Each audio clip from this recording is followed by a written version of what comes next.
Hello friends, இன்றைக்கி செய்ய போகிற டீ கடை மிக்சருக்காக 1 கப் அளவு கடலை மாவு எடுத்துக்கோங்க. ஒரு பாத்திரத்தில் போட்டுக்கலாம். இது 250 கிராம் இருக்கும்.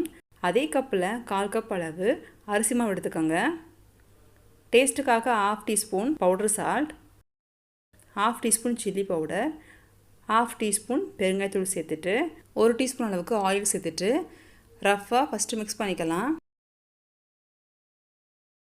இப்போது மெஷர்மெண்ட்டுக்காக அதே கப்பில் தண்ணீர் எடுத்து கொஞ்சம் கொஞ்சமாக ஆட் பண்ணி ஓரளவுக்கு திக்காக இருக்க மாதிரி பிசைஞ்சு எடுத்துக்கலாம். எனக்கு கிட்டத்தட்ட 1/2 கப் அளவு தண்ணி தேவைப்பட்டது.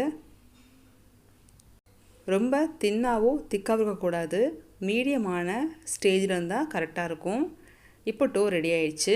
இடியாப்பம் உலக்கிலேயே நம்ம இடியாப்பம் புளியிற அதே அச்சு எடுத்துக்கலாம். கொஞ்சமாக ஆயிலை உலக்கில் அப்ளை பண்ணிக்கோங்க.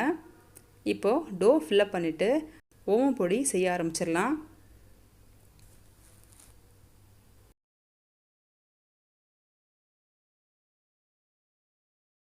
எண்ணெயும் காஞ்சிருச்சு. மீடியம் ஃப்ளேமில் மெயின்டைன் பண்ணுங்கள். இப்போ நம்ம ஓமம் பொடியை பிழிஞ்சு விட்டுடலாம்.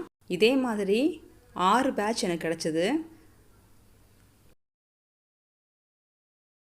30 செகண்ட் ஆனதுக்கப்புறமா திருப்பி போட்டு இந்த பக்கமும் 30 செகண்ட் வேக விடுங்க. இப்போது ஓமப்பொடி ரெடி ஆயிடுச்சு. இப்போ ரெடியான ஓமப்பொடியை இதே மாதிரி நொறுக்கி விட்டுடலாம். இன்னுமே கிராமங்களில் வயக்காட்டுக்கு போயிட்டு சூடான டீ கூட இதே மாதிரி மிக்சர் போட்டில் வாங்கி சாப்பிட்ற பழக்கம் நிறைய பேருக்கு உண்டு. உங்களுக்கு அந்த அனுபவம் இருந்தால் மறக்காமல் கமெண்ட் பண்ணுங்கள். இப்போது அதே சூடான ஆயிலில் 1 கப் அளவு வறுத்த கடலையை போட்டு வறுத்துக்கலாம். கடலை போட்டு 30 செகண்டுக்கு அப்புறமா ஒரு 1/4 கப் அளவு பொட்டுக்கடலையும் போட்டு வறுத்து எடுத்துக்கலாம். சரியாக ஒரு 2 நிமிஷம் ஆகும். இதே மாதிரி ஃபில்டரில் போட்டு ஆயிலை ஃபுல்லாக ஃபில்ட்ரு பண்ணிவிடுங்க. இது கூட 10 பல் பூண்டை தோலோடையே க்ரஷ் பண்ணி சேர்த்துருங்க. ஒரு கொத்து கருவேப்பிலையும் சேர்த்துக்கலாம். டீ கடை மிக்சருக்கே ஹைலைட் இந்த பூண்டும் கருவேப்பிலையும் தான்.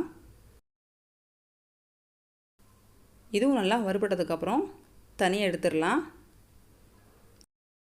இப்போ ஃப்ரை பண்ண கடலைப்பருப்பு, பூண்டு, கருவேப்பிலையை ஓமப்பொடி கூட ஒன்றா சேர்த்துடலாம். டேஸ்ட்டுக்காக 1/4 டீஸ்பூன் சில்லி பவுடர், 1/4 டீஸ்பூன் உப்பு, 1/4 டீஸ்பூன் அளவுக்கு பெருங்காயத்தூள் சேர்த்துட்டு கைகளாலேயே மிக்ஸ் பண்ணிவிடுங்க. அவ்வளோதான், மொறுன்னு கம்மன்னு டீ கடை மிக்சர் ரெடி ஆயிடுச்சு. ரெசிபி உங்களுக்கு பிடிச்சிருந்தா வீடியோக்கு ஒரு லைக் கொடுத்துட்டு உங்கள் ஃப்ரெண்ட்ஸ் கூட ஷேர் பண்ணிக்கோங்க. உங்களுடைய வேல்யூபிள் கமெண்ட்ஸையும் பதிவிடுங்க. தேங்க்யூ ஃபார் வாட்சிங்.